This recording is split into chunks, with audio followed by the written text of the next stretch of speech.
28:41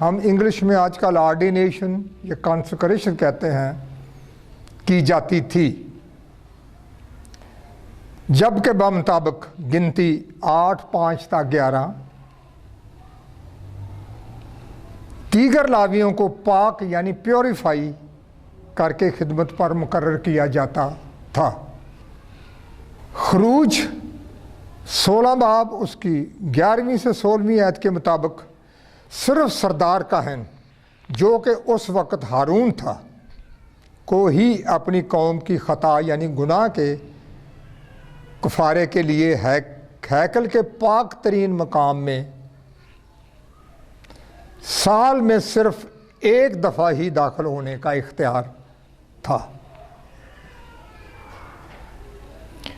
بمطابق پیدائش 14، 8 تا 20 میں دے یکی کے شرعی قانون سے پہلے بھی ابراہیم کی طرف سے، اور بمطابق پیدائش 22، 28 یعقوب کی طرف سے ایک دفعہ ہی بالترتیب اپنے مال غنیمت اور سارے مال کا رضا کرانہ طور پر 10واں حصہ دینے کی مثال ملتی ہے۔ بنی اسرائیل میں مندرجہ ذیل 3 قسم کی دے یکیاں دینی ہوتی تھیں۔ نمبر 1 جسے لیویٹیکل یا سیکرڈ ٹائٹس کہتے ہیں، لاویوں کی یا مقدس دے یکیاں، اردو کا ترجمہ اسے کر سکتے ہیں۔ یہ دے یکی بمطابق گنتی 18، 21 تا 26 لاویوں کو مقدس رسومات کی ادائیگی میں کاہنوں کی مدد اور دیگر خدمات کے عوض زرعی پیداوار میں سے دی جاتی تھی۔ نمبر 2 ٹائٹس فار دا پور، غریبوں کے لیے دے یکی بمطابق استثناء 14 باب اس کی 25 سے 29 آیت میں انہیں تیسرے اور 7ویں سال کی پیداوار میں سے بیواؤں، یتیموں، مزدوروں اور غریبوں کے علاوہ لاویوں کی بھی مدد کرنی ہوتی تھی۔ اور تیسری قسم کی دے یکی ٹائٹس آف فیسٹس، گویا کہ ضیافتوں اور عیدوں کے لیے بھی دے یکی ان کو رکھنی پڑتی تھی، جو بمطابق اعبار 23واں باب سارا پورا پڑھیں تو انہیں یروشلم کی زیارت کے علاوہ مندرجہ ذیل عیدوں کے بھی اخراجات برداشت کرنے پڑتے تھے۔ نمبر 1 عید فصح، 2 عید فطیر، 3 پہلے پھلوں کی عید، نمبر 4 ہفتوں کی عید، نمبر 5 نرسنگے پھونکنے کی عید اور کفارے کے دن کی عید، اور 7 میں عید خیام وغیرہ ہیں۔ اب ہم دیکھیں گے کہ موسوی شریعت کے مطابق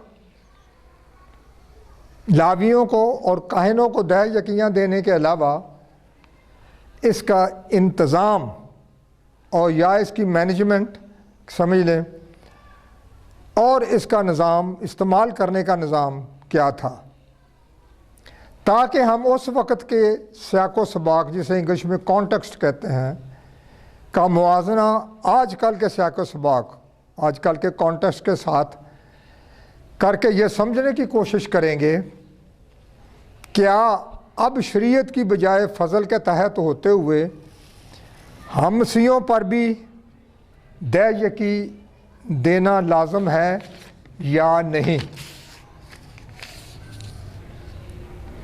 دے یکیوں کا انتظام اور ان کا استعمال کیسے ہوتا تھا؟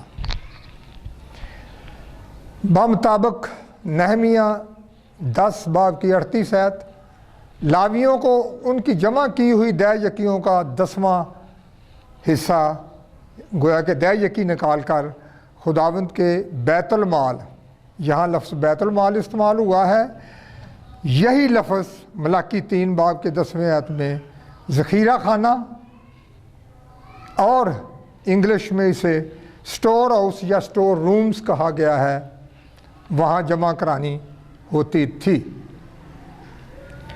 تاکہ بمطابق